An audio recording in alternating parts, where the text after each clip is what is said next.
Okay everyone, this is the array mesh tutorial, and let me just bring up the reference here. So this is the shape we're trying to make, this feather here and here. We'll probably just do just the one because it's just a matter of duplicating and scaling the other one. So this is the main shape we're trying to get here, and let's see if we can do this. So here we are in ZBrush. I just have a simple box here. You can make this in Maya or ZBrush or however you want.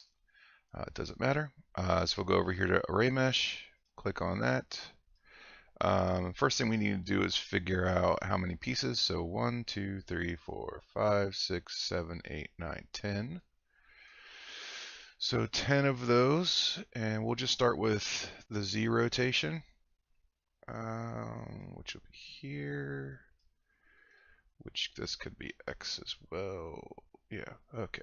This is what we'll do. So we'll find out our end shape, which is about here. And we'll set our repeat to 12.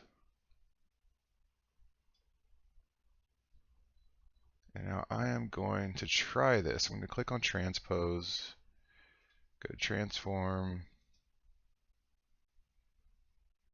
Let's see if we can get rid of the gizmo here. That works. So let's just move this. Lock position. There we go. So all I did was enable transpose, lock position, make sure that the gizmo 3D was turned off. I don't think we can do this with the gizmo. Let's see. Yeah, we can. So let's go back, turn that off. And move it this way. So I'm just going to try to get the general shape and the movement here. Maybe this looks about right. And let's go back to our rotate and bring this down. Maybe to about there.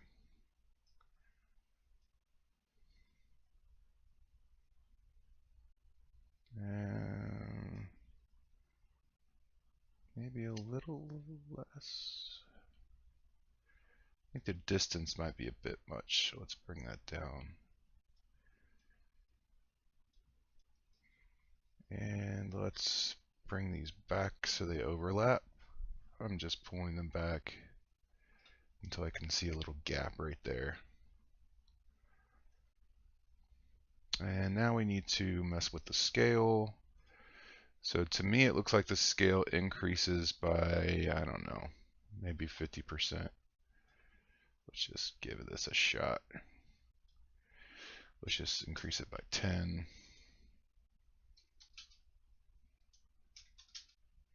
And that's way too much. So let's try 2. There we go. That looks closer. So now we go back to our rotate. And it looks like this one should rotate a bit further. 1, 2, 3, 4, 5, 6, 7, 8, 9. Yeah, that's about right.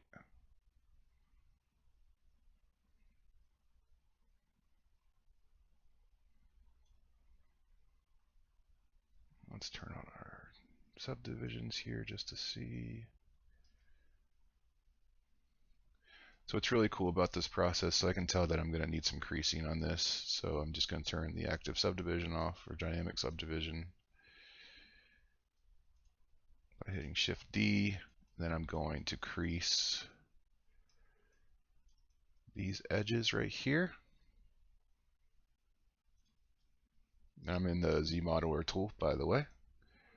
So I just crease that edge. I'll crease that edge. Let's see what that looks like. And that brings that point out, but we also need some creasing on these. So I'm just going to do an edge loop complete on this crease. That's going to take that side and that side. Let's hit D again, and that's the shape we're looking for.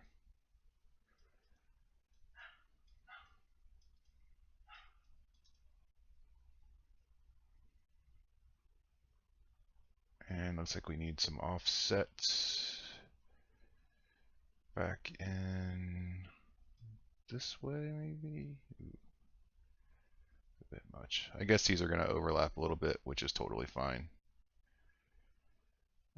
Not a big deal since this is metal and they need a touch anyways. So now what I can do is click that extrude off, make a mesh. So now if we go back up to our subtool, we have a mesh here. So then I'll just go ahead and duplicate that, go down to deformation,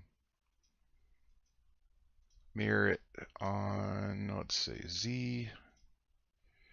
There we go. Let's move it over. Save here. And then we'll go back up to our subtool, merge this down. Now we have that. Let's duplicate that one. And let's turn our gizmo back on. Unlock this, just center it, reset it. I think we want it down here to scale from, so we'll lock that there. And then we'll just scale this down, push it forward.